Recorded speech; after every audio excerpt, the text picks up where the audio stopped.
Hello everyone, and welcome to the monthly case webinar series. My name is Seidel, and I'm the Customer Success Specialist at Collective Minds Radiology. Before we start, I would like to thank all of you that have provided feedback from the last webinar. We have received a lot of positive comments and suggestions from the last webinar, and we have now decided to give out CPD points for joining.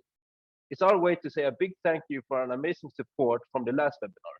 Everyone who joined live will receive an email after the webinar that contains a CPD certificate and a feedback survey. And with that being said, this 1-hour webinar aims to upskill appreciation, identification, and interpretation of plain film radiographic pathology, which is encountered in your daily practice. It is very nice to see that a lot of people have shown up today, and since there's a lot of people joining live, I'm just going to say a couple of words about the global platform. We at Collective Minds, we provide a community-driven clinical collaboration, education, and research services. It is a great opportunity for radiologists and medical imaging professionals to finally be able to connect fully on a global platform. Radiologists worldwide use our platform to get help on tricky cases and share their knowledge, and you can help too. All the cases that are going to be viewed today is currently on a global community, so make sure that you check them during or after the webinar. And as always, the speaker tonight is Dr. Imran Lasker, who specializes in MSK and general radiology. And I'm super excited, and I hope that we can continue to bring value to you throughout this webinar. I will be your host, and if you have any questions or need any help, feel free to use the chat function or email us at support@cmra.com. And if you want to talk during the webinar, use the raise hand function on Zoom, and I will enable your microphone so you can ask questions. And with that being said, Dr. Lasker, please take over. So hi everyone, thank you so much for Collective Minds Radiology for having me back. I assume that you can all hear me. I'm not wearing my shirt and tie like I usually do because I'm working from home today. So I think what is really fun actually is that obviously you got courses on how to go through cases, and I'm not running a course. I do run courses with radiology seminars where it's kind of a bit more, we go through a very specific system-based way of looking at things. This is more a bit of fun going through some cases, and if you're anything like me, hopefully you just enjoy going through cases live and things like that. So hopefully you can access the cases. They should be in the chat. If not, Saad, would you mind just putting in the chat for everyone so they can click and go through the cases at the same time as me? So I've got the chat function open as well, so feel free to ask questions. I'm kind of trying to be as informal as possible. So hopefully, so that link is there now. So let me just do one thing before we begin. I like to keep a timer on just so that I know that I'm not overrunning. Just have a look, just make sure that everyone can see the cases. Can just say yes or no if you can see the cases.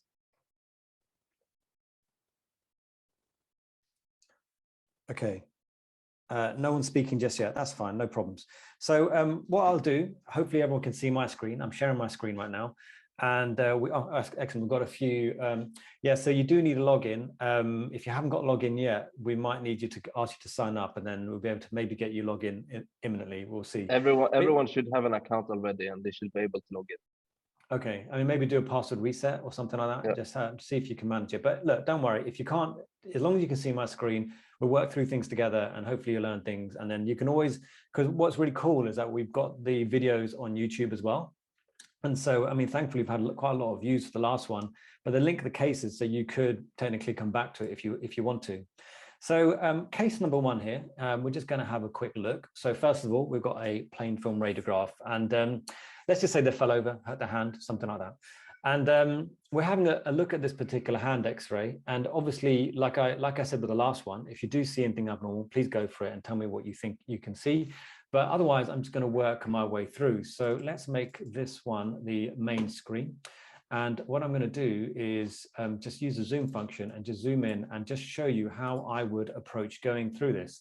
So I've seen a few places where they would say something like, look at the soft tissue swelling first, which is fine. Yes, you can do that. But in reality, nowadays, I started doing that when I first began, but nowadays I really go for the big money areas, right? Or the high yield areas is what I like to try and say. And so what you find is that when people fall over, obviously you've got the, let's see if I can get the pen function. You do have the kind of fractures that you get within these regions over here, within the sort of distal radius. That's one area you can get fractures. The other area you can get is a fracture located within the ulnar styloid as well. So that's a very, very common area to get fractures. And then when you're looking at fractures of the wrist or the hand, you want to make sure to see whether there's any sort of articular surface involvement. Very, very important. Sometimes you get fragments of bone sitting around here. Those are things to notice, because obviously if you've got fragments of bone and the patient tries to get the hand fixed, that little fragment of bone can actually impede a lot of the movement of the wrist. And the next high yield area, I would always say, is the base of the fifth, or around the fifth metacarpal metatarsal. And it's quite interesting. I've said this in the last talk actually, but what ends up happening when people punch things, they don't quite punch it properly. I'm not saying you should go and learn how to punch people, but if you punch someone or punch something, then usually a lot of the time what will happen is that people aren't punching with the first two knuckles, they're going to be punching with these two knuckles. And the translation of forces isn't great. When you've got a punch like that, you want to be going down this way into the radial area. A lot of translation of forces, you can handle that. But when you go sort of like this, but you're punching this way, then you get the sort of abnormal translation of force and get fractures within this area over here. In this particular situation, when I've zoomed in, I haven't seen anything grossly abnormal located within the base of fifth. The next place you want to look at is the base of fourth. And again, that looks really kind of quite normal actually. But what I'd like you to do is, when you do this in real life, make sure that you really do draw around every single bone, right? So you want to really, really draw around like so, like so, like so, like so, like so, and all the way around, just to make sure, because you have to remember, you get a whole load of overlap, right? And sometimes people, oh, there's a fracture there. And then they don't realize actually, it's just, if you continue the bone like so, it goes like this, like this, like this. And actually there's no fracture there whatsoever.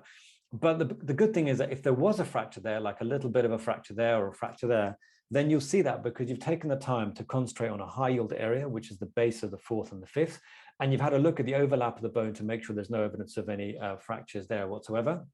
And then there was a topic I spoke about last time, is the light of day sign. You want to make sure there's nice joint space going all the way along like so. And you can see that it's as if like you had a light and you're shining through my hand. You can actually see the light going through this little area over here, the carpometacarpal joints. And as long as you can see that and it's pretty much equidistant all the way, then you're not looking at a fracture, dislocation or anything like that.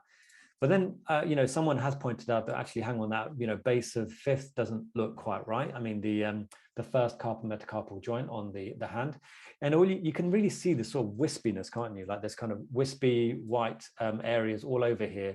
You can see it kind of looks a little bit more dense as you come closer to the joint line. And you can see there's a bit of loss of joint space within that region over there, right? So yeah, someone's right that you actually got what looks like first carpometacarpal joint osteoarthritis. And it's a very, very common place to get osteoarthritis. And I assume it's because, we're kind of, these days, we're always on our phone, we're tapping away, tweeting away. And those of you that follow me on Twitter know that I'm no stranger to a bit of social media fun.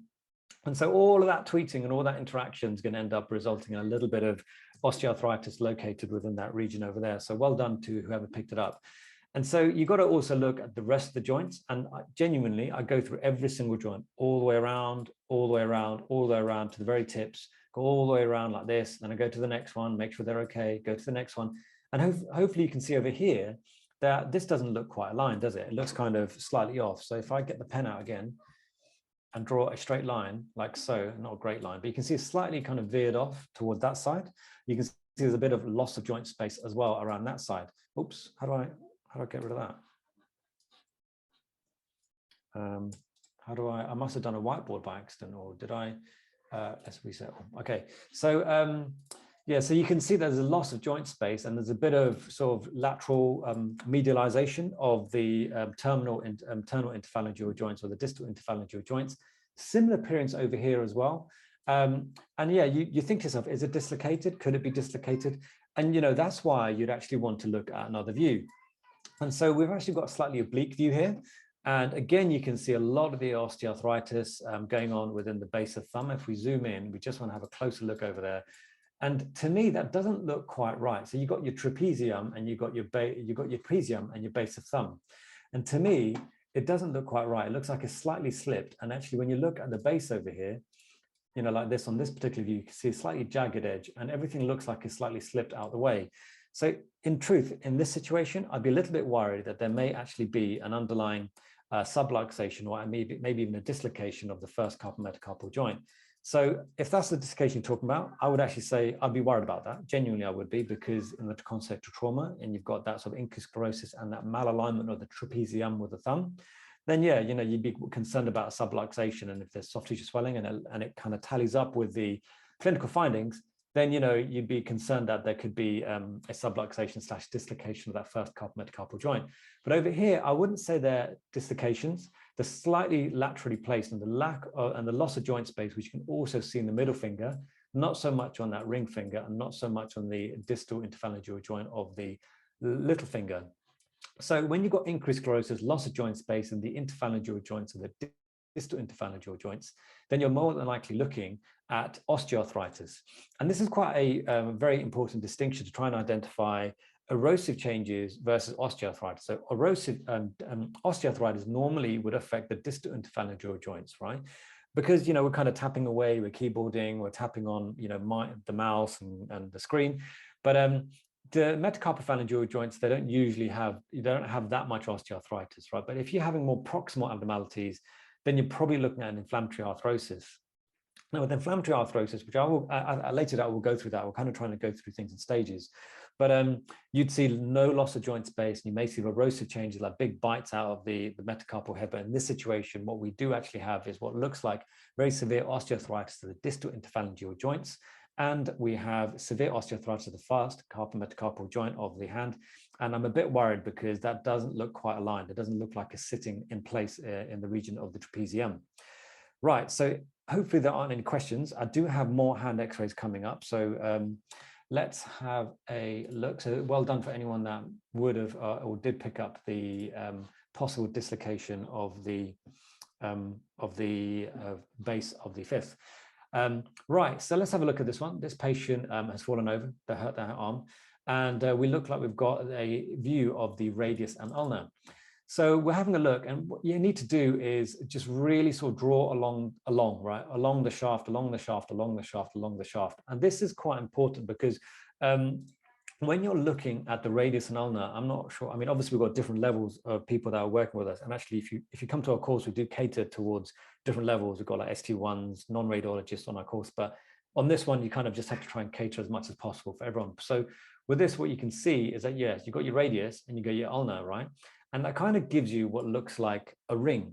So when you've got what looks like a ring, it means that you can get fractures in two places, just like the pubic ramus, just like the jaw. You can get fracture dislocation in two places. So if you've got an injury in one area, you've got to look for an injury in the other. And so if you did have a fracture, and there's something that they call Manchester United. So I don't know if any of you lot in football, I'm not actually into football at all. I get really bored when people talk about football. But anyway, there's Manchester United, Glasgow Rangers, and you've got, so if you've got a fracture of the ulna, then you've got something called a mortegia dislocation fracture. And so that means that if you've got a fracture of the ulna, then you're looking at a dislocation of the radius and ulna somewhere else. And on the Glasgow Rangers, you're looking at a fracture of the radius, and then you'd have a dislocation of the, you'd be looking at a second injury somewhere else as well. In this situation, it doesn't look like we have two injuries, but there is one injury. I don't know if anyone can see. Please do tell me if you can see it. If you haven't seen it, don't worry, we're going to go through it. So quite important that, yeah, okay, fine, fair enough. We do have an image of the ulna and the radius, but we also do have to look at the carpal bones, if as much as we can anyway, to make sure there's no fracture anywhere else.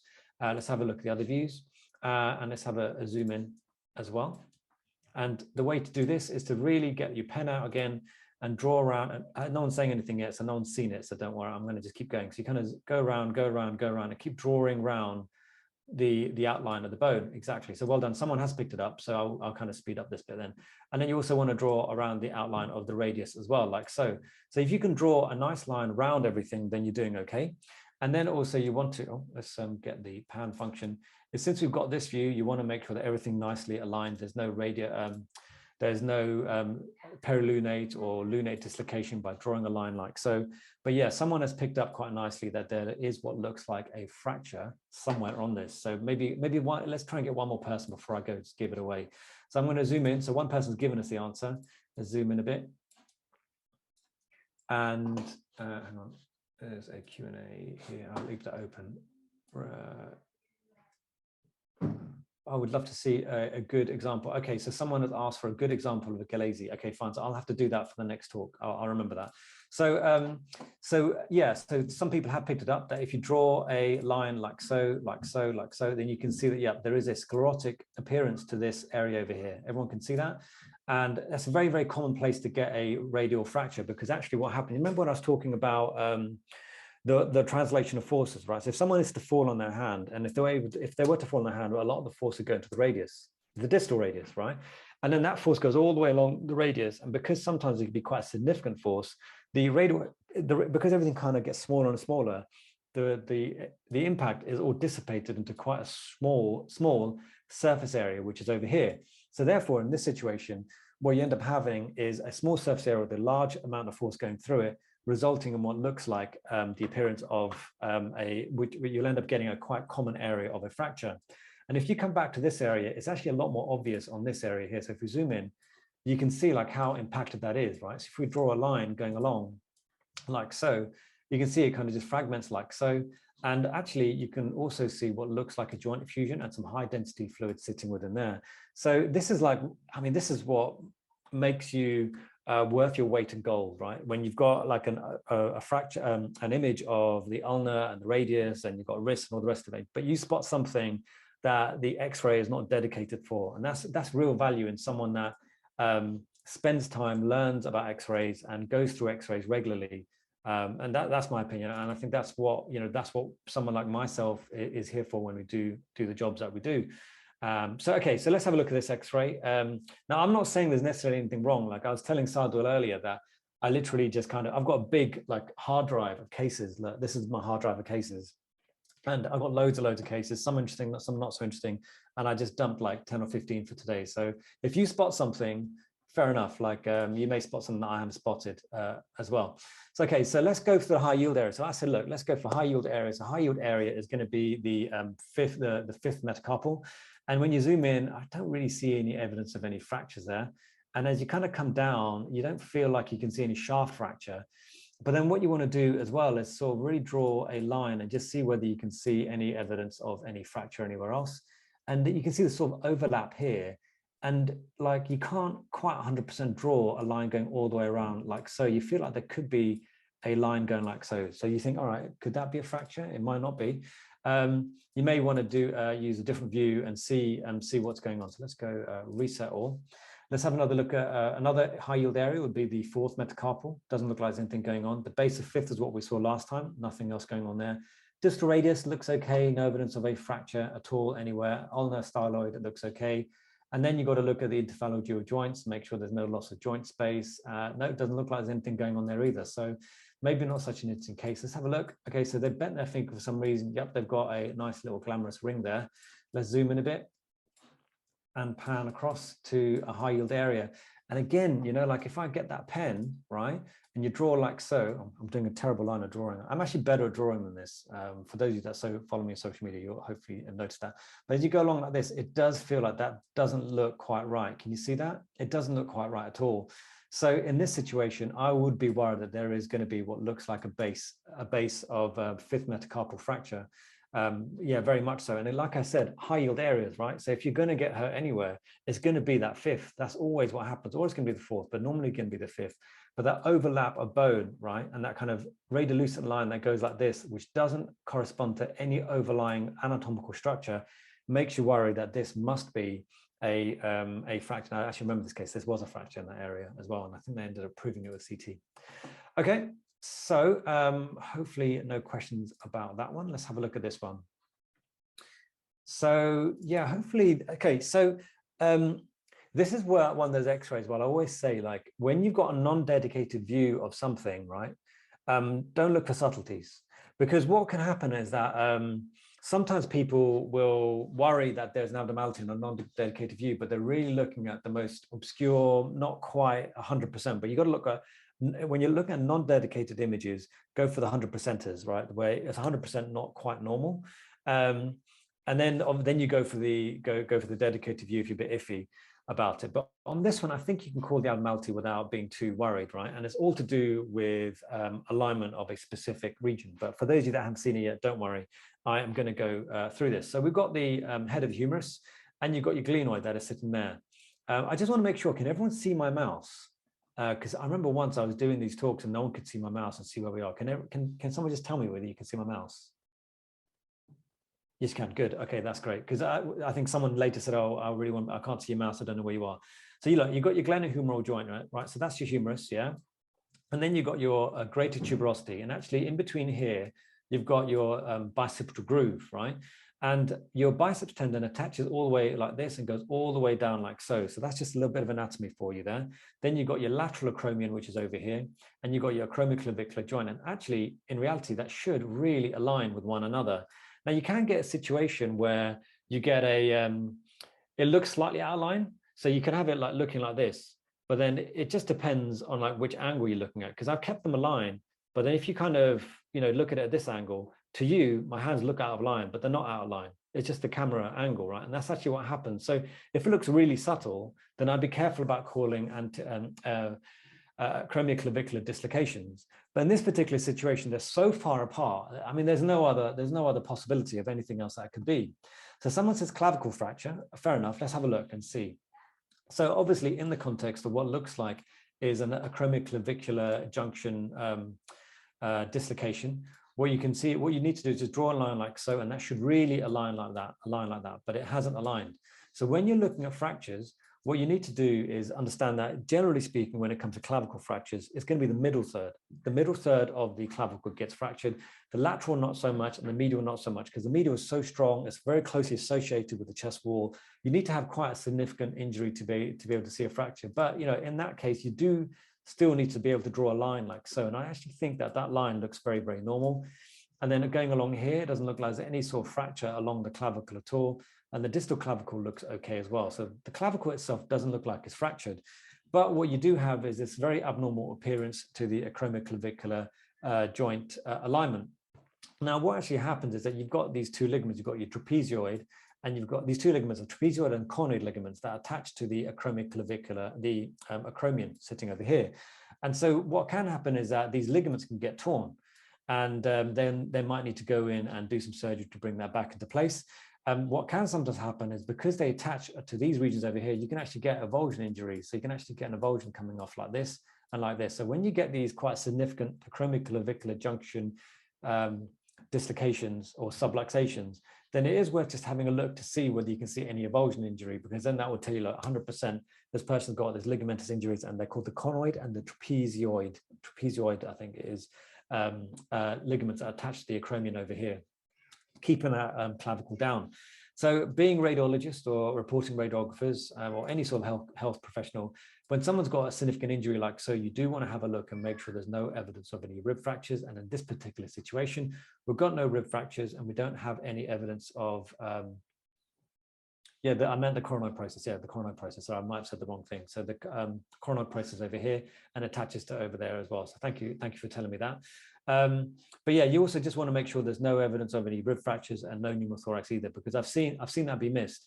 So just one more thing I want to tell you guys is this Y view, right? And so it's really important when you do the Y view is to literally draw that Y. And then once you've drawn that Y, you also want to try your best to try and draw the humeral head and make sure there's an overlap with the humeral head and that Y. Sometimes you may have a situation where the humeral head does this, like it's kind of slightly internally rotated, but it's still facing that sort of middle of the Y. Still facing that middle of the Y, or there's a little bit of overlap.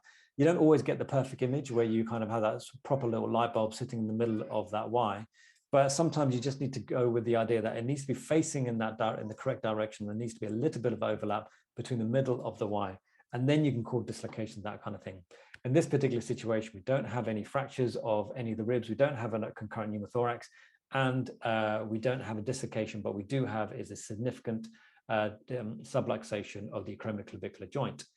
Right, so that was case 4. Let's go to case number 5. So I guess in stark contrast, hopefully this is not a hard one to see, but you can see that, look, this is where the glenohumeral joint is, right? And that humeral head is completely misplaced. It's gone completely anterior. And that's not hard. I mean, you could be in medical school and you could see that, but sometimes people would struggle with that Y view. So I just want to show you what it looks like on the Y view. So yeah, I mean, some of you may be able to see this, but look, let's draw that Y. That Y is sitting, oh, sorry, sitting like so. Actually, it's sort of slightly angulated. Can you see like we don't have a proper Y that looks like they're slightly angulated like this, and that blade kind of does that way. But this is where the glenohumeral joint should be. And in this particular situation, you can see the greater tuberosity, which is one of the anatomical places I was telling you about, then the humeral head going like this, and it's all facing the wrong way. If anything, it should be facing this way, and the greater tuberosity should be on this side, right? So this is clearly a dislocation, 100% dislocation. And you can see that from the first view, you can see that on the Y view, and then you can see on every single view that this glenohumeral joint is not aligned at all. And then again, you just got to make sure you've had a good look at the ribs and you had a good look to see whether there's any evidence of a pneumothorax anywhere. And in this situation, there isn't. It's just illustrating to you a slightly more easier anterior dislocation. Right, let's go for this one. This is an X-ray of a pelvis. And obviously, if you feel like you can see what's going on, then do let me know. If you can't, don't worry about it. We'll have a look at it together. So what I've done is give you imperfect real life cases. I'm not writing a textbook here. I'm trying to show you what things can look like in real life. And we've all been there, right? You're doing your reporting and you get something that's not quite aligned, right? You can see this patient is slightly rotated. Exactly, yeah, well done. So you can see it's slightly rotated, right?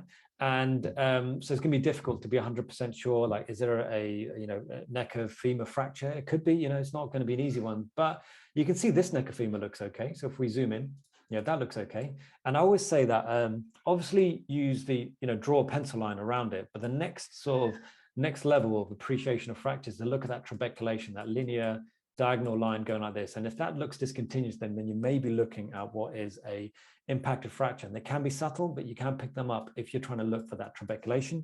And this situation, this actually looks okay. Then you want to look and draw along the pelvic brim and just make sure that there's no fractures there. Superior and inferior pubic ramus as well. Now, there are muscle attachments that you may be worried about. Yeah, of course, there's going to be the anterior inferior iliac spine, the anterior superior iliac spine. You get the rectus femoris, the sartorius, the TFL, all these muscles, they're attached. But in this situation, we're not looking at any sort of avulsion injury from any of the muscle tendons. But some of you, and someone has said it, and well done for you for seeing it. But if we use that rule of trying to draw around the pelvic brim on the other side, like so, coming round, that doesn't look quite right. Can you see that? Hopefully everyone can see that femoral head just seems to kind of pushed its way through. What looks like is a bit of a fragment of bone coming like this, and then you get continuation of the rest of the acetabulum. So people can get, I've shown this to people before, and they don't always see that because they think I was rotated, but you need to really, even if it's rotated, draw around every single structure. And so now let's have a look and make sure that there's no evidence of a fracture of the of that femoral neck. And the way to do that is, again, to just draw along like so, and look at that trabeculation. And actually that trabeculation looks okay. But what looks abnormal is that this sort of internal, yeah, you can, well, it's actually, someone said it's a protrubio actabuli. Can't say it for some reason. But you need to, yeah, exactly. You need to get sort of more dedicated views of the femur to be 100% sure there's no femoral fracture as well, because what's essentially happened is that there's been such significant impaction that basically the acetabulum has just been blown open like so. So now we've got these views as well, and let's have a look and zoom in and zoom in. And again, quite difficult, but I don't think I can 100% say I can see a fracture of that femur. So you kind of go like this and you can draw a line going like so. And going along like so, and that trabeculation actually looks okay there. Let's see if we can have a look at this view. Imran, there's a question in the chat, or like a suggestion. Yeah, go on, let's see.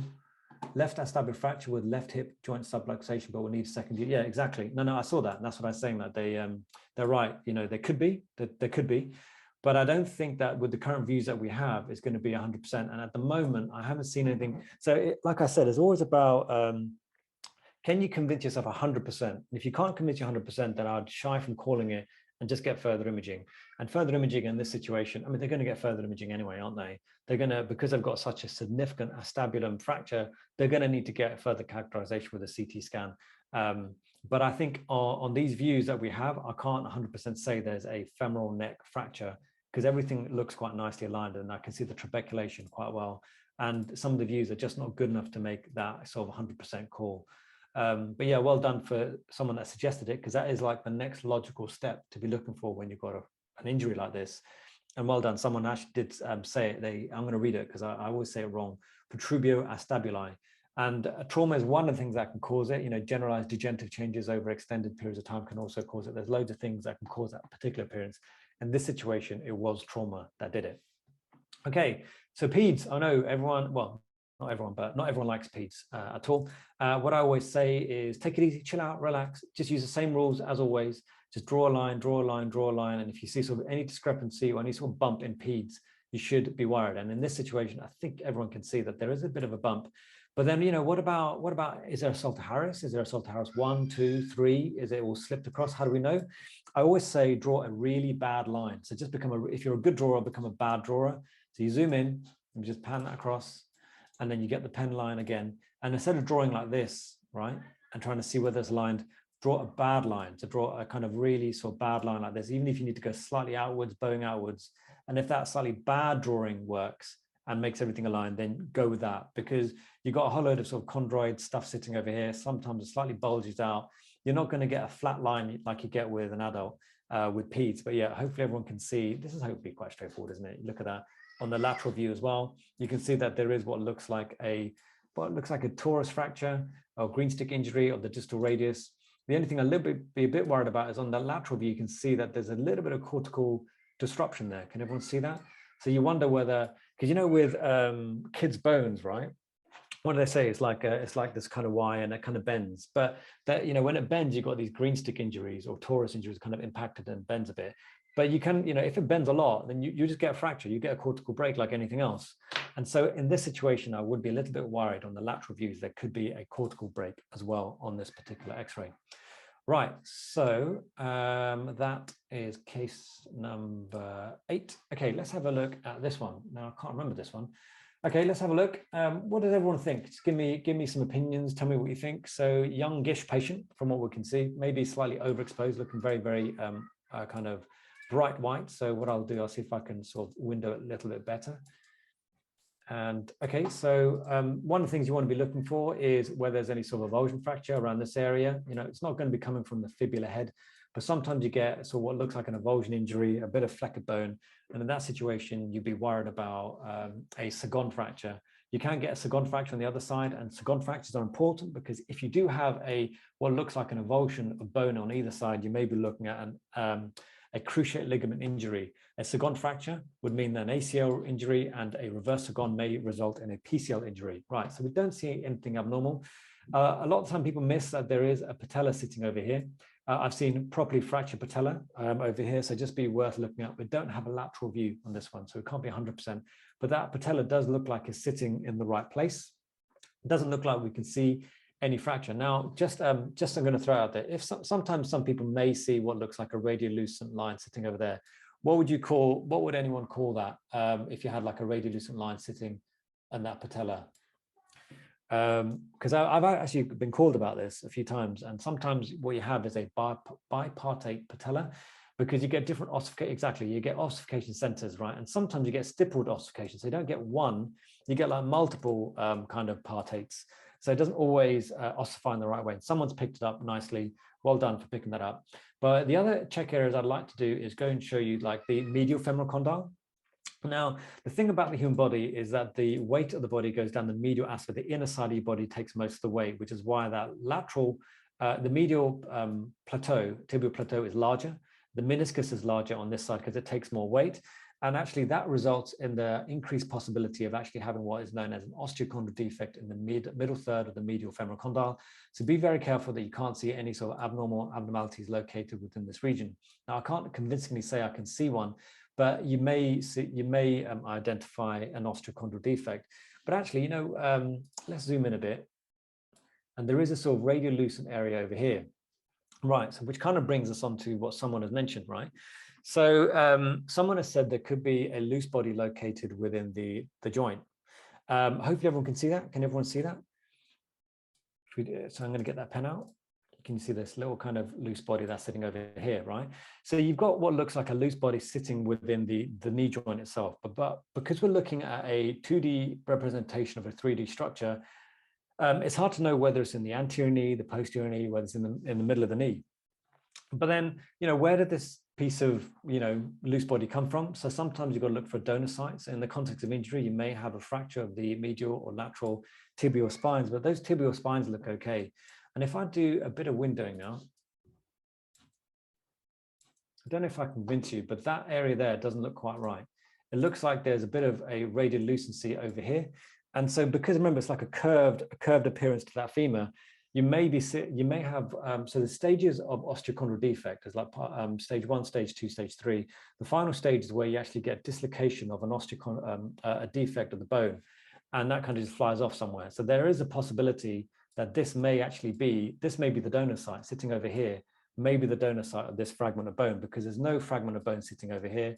And this patient's come in with, I think it was a lock knee. So that's just something to be aware of. The medial femoral condyle, and sometimes you may have very subtle appearance to what is essentially an osteochondral defect. And that'll be one of the things that I'll be worried about on this particular X-ray. Right, so let's have a look at this one. Okay, so throw out your answers, go for it. Tell me what you think. So I'm going to do my check area. So first of all, check area is going to be that base of fifth. It's going to be high yield areas on these feet, always going to be the base of fifth. And at first you may think to yourself, I don't really see anything wrong with the base of fifth, right? But actually, if I get that pen out and draw along like so, draw along like so, draw along like so, you can start to see that there is this cortical abnormality that is located over here and located over here as well. Let's zoom in a bit to try and see what's going on. Let's zoom in. And yeah, when you come up to that kind of cortex, it doesn't get more sclerosed as you get closer and closer to the base of fifth. It actually looks very, very, very radiolucent. Yeah, so someone's thrown in a classification. That's fine. Yeah, you can go for the classification systems as well. There's like, well, I can't remember them now off the top of my head. But the point, like, the big thing that you want to be able to identify is whether there's any articular surface involvement. And so with this one, you can see that what looks like a radiolucent line, there's no evidence of increased sclerosis as you come up to it. So it's not a vascular channel. This very much looks like a fracture. There's no evidence of any articular surface involvement as well. So now if we zoom out, let's have a look and see whether there's anything else anywhere else. So yep, that looks okay. No other fractures anywhere else. Terminal, the phalanges look okay. Metatarsals look okay. Really important that you have a look at this region over here. Just make sure that you've made sure there's no evidence of fuzziness of the cortex, because if there's fuzziness of the cortex, then you may be worried about a stress fracture. And if we just reset this, let me just reset it all. We don't see any evidence of any other fractures anywhere else, but there you can see that slightly sort of bit of soft tissue swelling over that region, and that first metatarsal doesn't quite align with that proximal metatarsal, the phalanx. So that's going to be a hallux valgus deformity. It's very common to have that sort of over time, essentially it's a bunion. And navicular fractures are things that are often missed, and often cuboid fractures. And when you get cuboid fractures, you normally get like a fracture of that distal aspect of the calcaneum as well. So those are good areas to look for. But yeah, there is a fracture of that base of fifth over there. Right, so how are we doing? Yeah, we're doing all right. And we've got 2 more cases. So yeah, we're doing okay. Let's have a look. So let's have a look at this particular one. Right, so this is a pediatric X-ray. Hopefully someone can tell me what they think is going on. So just throw an answer out there. I'll give you like, I don't know, 10 seconds, right? Just have a quick look.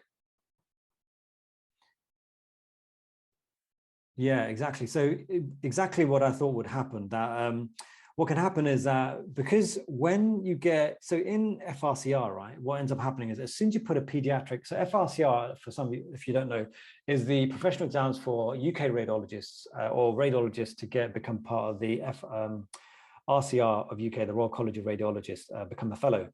And so what can happen is that, like, as soon as you put pediatric X-ray, people will say it's going to be a slipped femoral epiphysis straight away, right?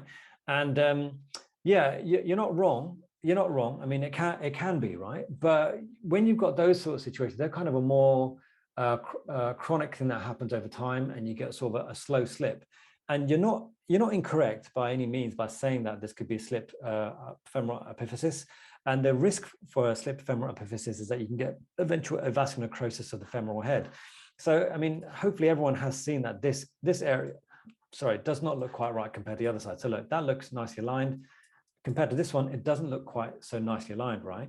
And yeah, you're right, it has slipped. You're completely right, it has slipped. So this does slip like this, but this is not like an insidious slip. It's not a slip that has taken a while to happen, because if you look, remember how I said, look at the trabeculation, you can see that the trabeculation of this all kind of curves. Can you see that? It kind of all curves this way, all curves this way. So pediatric bones are very, very soft, like I was saying earlier. You know, when I got that wire, oh, where's that wire gone? I normally have wires everywhere, but you can see that wire, right? They're very, very soft sort of bones, right? So when you get sort of slip femoral epiphysis, there's no reason for the cortex to kind of slip like that as well. You get increased sclerosis, you can get avascular necrosis over time. But when you've got that sort of abnormal appearance to the bone where it kind of veers off like that, you're actually looking at something a bit more acute. So this would be kind of a, you know, like with an adult, you get a fracture of the neck of femur. This is as close as you get to a fracture of the neck of femur, but for peds. And I guess that would be like Salter Harris, SA. It'd be like a slip, isn't it? So this would be like a slip of the slip between the two. So this is actually an acute injury. They had, you know, quite a high traumatic event, and that resulted in that break, that slipping of the growth plate, as you can see in that kind of the curved appearance of that cortex. What tells you that this is not like something that's happening over time. This happened quite acutely. So it's actually an acute injury, which is why I thought it'd be quite useful to show you. And I don't know, this view might be, I don't know, some people might not be convinced, but when you look at this view, can you see like how everything's kind of curved off in the wrong direction? It's not as though like you've got a bit of, you know, normal looking femoral head. This whole thing has just sort of veered off towards that side because there's been such an extensive injury. Right, so I think that's quite an interesting case, that one. I don't normally see that when I found it that first time. Right, let's do the final case. I see no questions coming up. Let's have a look. What do we think? What do we think? So I did talk about the, but I don't know if you can hear my kids. Don't worry, they're fine. I think shower time, they can be a bit loud. Anyway, so let's have a look. So yeah, maybe a bit of alignment. So if you look at that, that doesn't not quite align. So that's going to be a bit of valgus deformity at the first NTPJ. So the other areas you want to be looking at, the high yield areas, is looking at the base of fifth. You know, just have a look, make sure there's no base of fifth fracture. Don't see a base of fifth. Anyone see a base of fifth? Let me know if you do. Neck, no fractures there. The next bit you want to look at is the shafts of the second and third metatarsals. No evidence of any fuzziness around there. Don't see any evidence of any what would be a stress fracture. Metatarsal heads are also very useful to have a look at. If they're flattened, then you're looking at Freiberg's and fraction. Nothing going on there either. All right, okay, maybe I've given you a normal X-ray. Let's have a look. Okay, so let's keep looking, zooming in. All right, hopefully, can everyone see that? So let's get a pencil. We can see that the nail looks like this. And then you've got that terminal phalanx, that tuft over there. If I wipe that all away, you can actually see that there's linear radiolucency sitting along like so. Oh, you could try and almost convince yourself it goes like this as well, but that does not look normal. You zoom in a bit, right? And you can see that there is no sclerosis as you get adjacent, as you get close and close to the edges. This is not going to be a vascular channel. And then when you go up to this view, let's have another look. Let's zoom in. Oh, sorry, let's zoom in. Yeah, look, that's very, very convincing, isn't it? Now you can see that there is a definite radiolucent line that goes all the way along like so. So there's actually a fracture of the terminal phalanx of that big toe. Right, I think that could be it. I think that could be all the good cases I took from my question bank. I hope that's useful, because what I'm trying to do is, like, you know, when we're teaching in radiology, I used to really enjoy it actually, but we used to get a whole load of cases, report them ourselves, and then go through it with the consultant, and there'd be just a mishmash of everything. Now, when you go to proper courses, it's fine. You know, you get very dedicated teaching where you go through specific joints and then specific abnormalities. But also quite fun to be able to go through random cases. And, you know, if you do want to send me cases, I'm more than happy to go through them on the next talk. Do let us know if it's useful. I think Seidel is going to send a link out, which is going to give us feedback. If you do want to kind of have a more focused learning from myself and my colleague, do check out radiology seminars, where we actually do we actually do a 6-week program at the moment where we go through more than 350 cases, and we get live sessions and got model answers and all the rest of it. It's just something that you may be interested in. If not, then come along. This is always good fun as well, to interact and meet people and go through stuff. Right, so I am going to stop my screen share and hand it back to Seidel, my good friend. And did you know he's my cousin? Did we tell anyone that? Right. Anyway, No, we didn't. secret out. Well, thank you so Anyway. much, Imran. I mean, it's been amazing. Like these webinars are really good, and I think all the support we get and the comments, supports that. And we want to bring, as much value to you as we can. And if you want more cases, or if you want Imran to look at your case, just reply to the email that we're going to send to you, and we can sort that up without a problem. But before we end, I was just going to check if there are any questions or any case, because we still have 5 to 10 minutes left. If you have any questions or of any case that was viewed today, so if so, you can type them in the chat and see if Imran can go back and look at that one. It was a really good case, actually. Let me see if I can find it. You know what? I'm gonna, since do we have time? Because there was a good case that Darren sent to me the other day, and I thought that was quite cool. He shared a case with me. So if you are part of the platform, you can actually @, people, which is quite cool, I thought. And so, yeah, when you @, people, you can basically bring their attention to a particular case. Actually, on the platform, if you see in this case, you can, I think, Imran Lasker or Doc Lasker on the platform. Darren actually sent me one the other day. So let me see if I can quickly find that. Yeah, while you do that, I can say that after this webinar, I will send out email with the feedback survey. We'll really appreciate if you can take some time to answer it, so we can continue adding value. I found it. Yeah. Okay, so let's share this one. So I thought this is quite cool. What do people think if we've got people hanging around? I'm a real kind of nerd when it comes to cases. So what do you think? What do you guys think this is?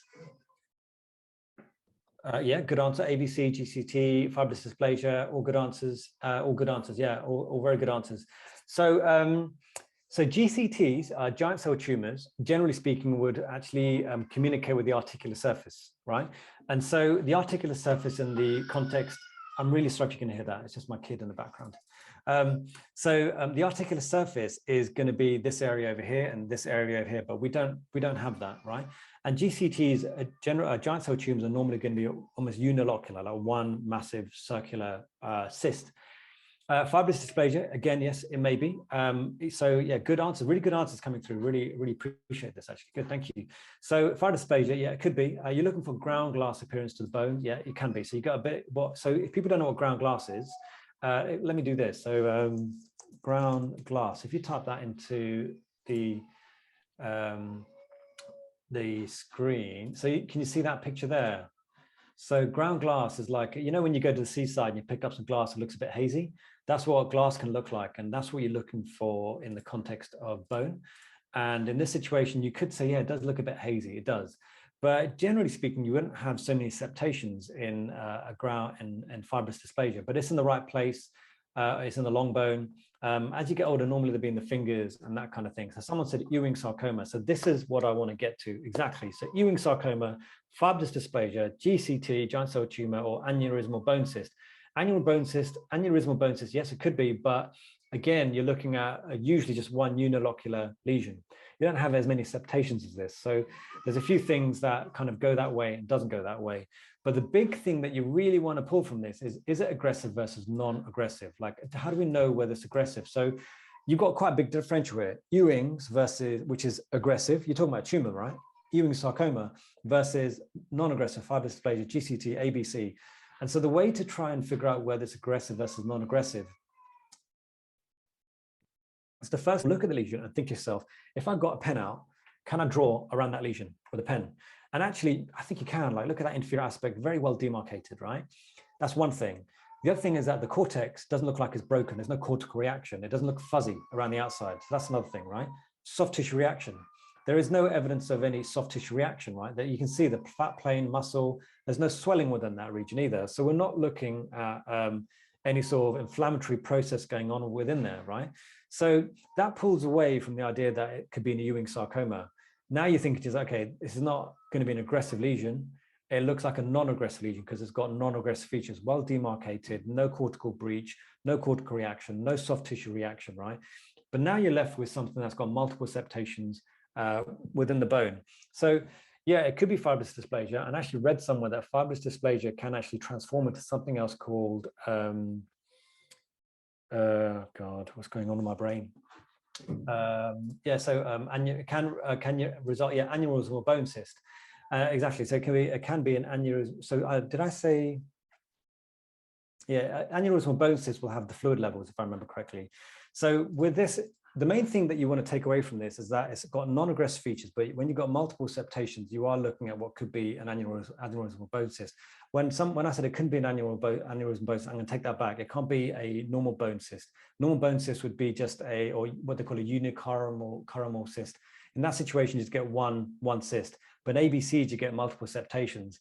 And if you were to do an MRI, what would be the thing that could give you the clincher as to whether it's an ABC? Can you tell me? Someone throw it out there.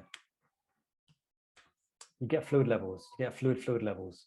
It's just the way of aneurysm or bone cyst. So I think in this particular situation, the main thing to take away from this is it's a non-aggressive lesion.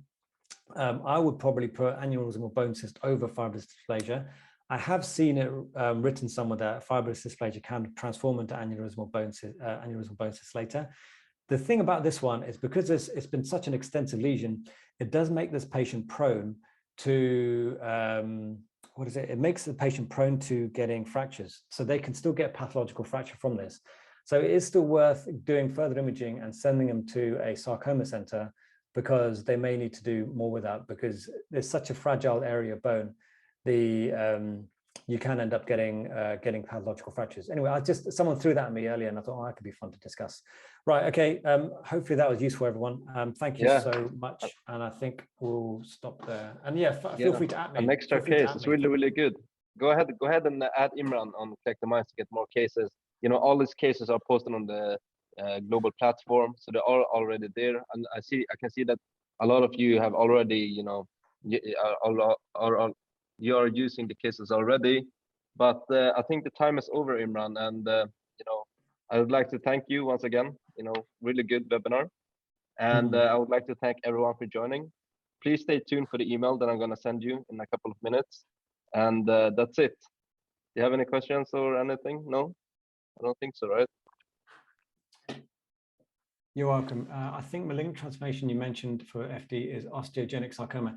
Yeah, I've read that too. But I've actually read that ABC can happen too. Maybe I'll try and share that. I'll have to look at the paper, look it up. I've definitely seen something along the lines of that. Anyway, have a look. Yeah, just always an interesting case. I didn't prepare that one at all. Okay, cool. All right then. All right, see you next webinar. Okay, you're welcome. Bye.